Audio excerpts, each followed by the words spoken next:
Hello, everyone. Do you agree that a person's name influences his character, habits, or lifestyle?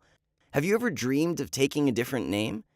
Well, I didn't even think about it until one day. By the way, my name is. How should I introduce myself to you? You want to know the name my parents gave me, or the one I chose myself? Well, if you watch this video to the end, you will learn both of them. After all, today I'm going to tell you how I bought the most beautiful name in the world. Here we go. Well, my parents had poor imagination. At least, they definitely didn't want to bother choosing a beautiful name for their son. I mean, me.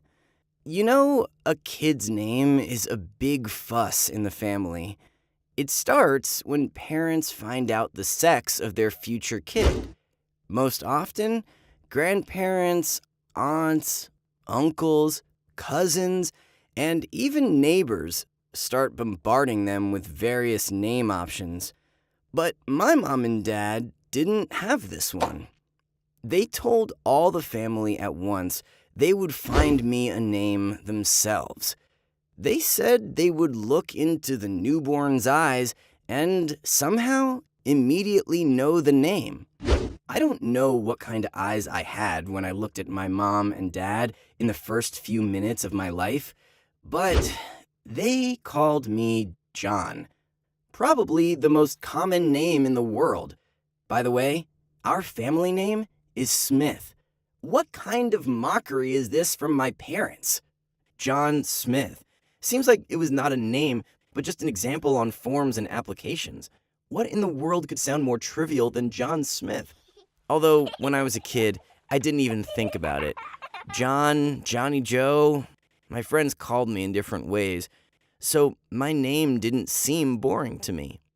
When I got older, the girls in my class got interested in esoterics, astrology, numerology, name meanings. They would gather in the school park after classes and discuss their fates.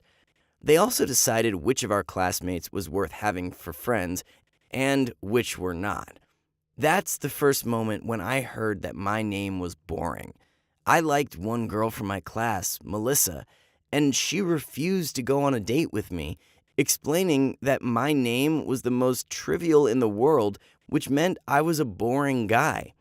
Of course, I got offended.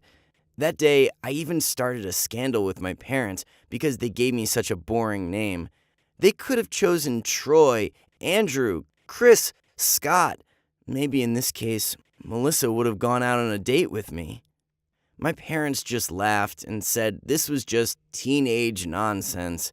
It is not the name of a person that matters, but the person himself, character, behavior, habits. They also said that when Melissa grew up, she would understand it herself.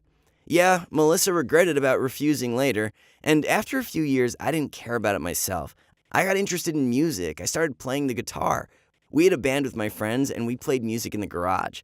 I dreamed of a musician's career. I even had my own little fan club at school, so I was sure I would never have to run after girls myself. I was wrong. When I was in high school, a new girl joined our class. Her name was Amber, and I lost my head. She was very beautiful and smart. She quickly got used to our class and got a company of girlfriends. Amber was seriously engaged in sports. She practiced synchronized swimming. She was often absent from classes as she was at her training sessions and sport camps. But the teachers understood and turned a blind eye on it. She always knew the content and passed all the tests and exams with a perfect score. I knew many guys liked Amber. I heard them discussing her in the locker room. Some of them even tried to ask her out on a date. But Amber always refused. She said she had no time as she was training all the time. Then she grinned and added she had high requirements for a boyfriend. But none of us knew what these requirements were. After all, some of the guys were athletes, smart students, and just nice fellows with a good sense of humor. But she refused everyone. However, the idea of going with Amber on a date never left my mind. I decided I wouldn't lose anything if I tried to draw Amber's attention to me. After all, even if she refuses me, I wouldn't regret it. I surfed the internet about how to win a girl's heart, so I decided to act carefully and unobtrusively. First, I helped her carry her textbooks to the library. Then I let her go ahead in the school cafeteria line. When Amber got off the school tour bus, I politely gave her my hand. Sometimes I shared my lunch with her. Anyway, I looked like a real gentleman from the outside. Amber even started saying hello to me and asking me how I was doing. She was always smiling when she met me. Knowing she loves music very much, I invited her to a concert of my favorite rock band. And I didn't want it to look like a date, so I also invited some of my friends and said she could invite hers. She agreed. We had a great time and so much fun. After the concert, Amber shared that she liked K-pop music more, but this rock concert was awesome to her. She said she would be happy to go with me somewhere again. I was over the moon. Once, I even invited Amber to a music session of my band. Of course, I said we were not professionals, but we played well. I saw her eyes gleaming with interest, and she agreed again. It was another small victory. In a few months, we got quite close. Maybe you could even call us friends. I found out Amber liked the South Korean music band BTS. I listened to some of their songs, and I even liked them. Besides, they danced very energetically in their videos. Well, I could understand why she listened to this music, but I didn't get why she and her friends were crazy about the band members. At first, it seemed to me the girls were just kidding when they said these guys were a perfect match for them. But they were serious. And I finally got it. Amber's high requirements was a guy from South Korea who could dance and sing. Yeah. Well, since Amber liked talented guys, then I had a chance. That's exactly what I thought when I plucked up the courage and offered to accompany her home after training. When we reached her house, I confessed to her I had been in love with her for a very long time. I said my intentions were to make her be my girlfriend from the start. I had real feelings for her, and I wanted us to walk together hand in hand and hug and kiss and watch the sunset. Of course, Amber blushed and got confused. She said she did not expect such a confession from me.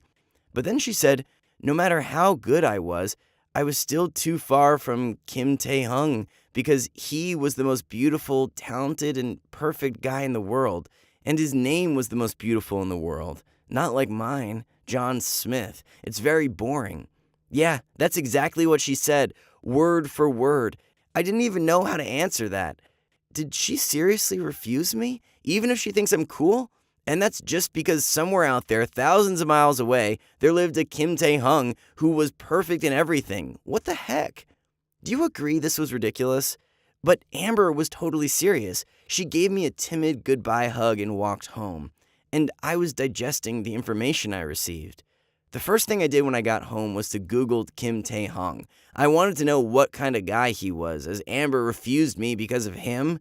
It turned out he was a member of BTS. Indeed, most ratings and magazines gave him the title of the most beautiful man in the world. Well, that's fine, but what's so special about his name? Anyway, I spent the next day thinking how I could get Amber to pay attention to me. And you wouldn't believe it, I had an idea. I decided I just needed to change my name. I would become Kim Tae-hung. Then she would definitely become my girlfriend. Because this Korean guy was far away and I was always near. My parents were shocked when they found out I wanted to change my name. Of course, I didn't tell them the real reason for that. So I remembered when I said my name was boring when I was a kid. My mom and dad agreed I was already old enough to make such responsible decisions on my own. They signed all the necessary papers stating they did not object to my new name. I went to an organization that dealt with these issues, but it turned out I also needed to pay a state fee for name changing. I didn't want to ask my parents for money, so I worked part-time to collect the necessary amount. When I got it, I paid for the procedure. In a week, I got all the papers.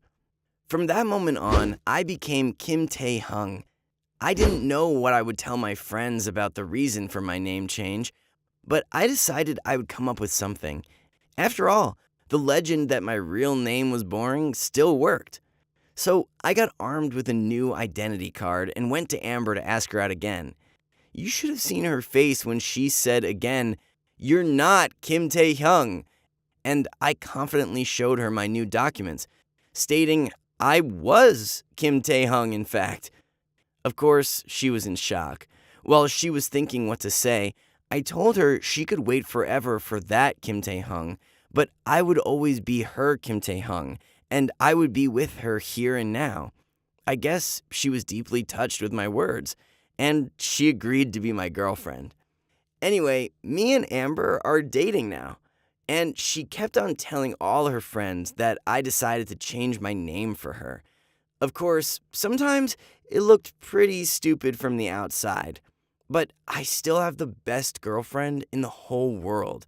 Do you think I was stupid to change my name? Or that maybe I should regret it? What's the craziest thing that you would do for the sake of the people that you love? Write your answers in the comments section. And if you enjoyed my story, don't forget to click thumbs up. And please subscribe to the channel and turn on the notifications to see all the new videos. Bye, everyone.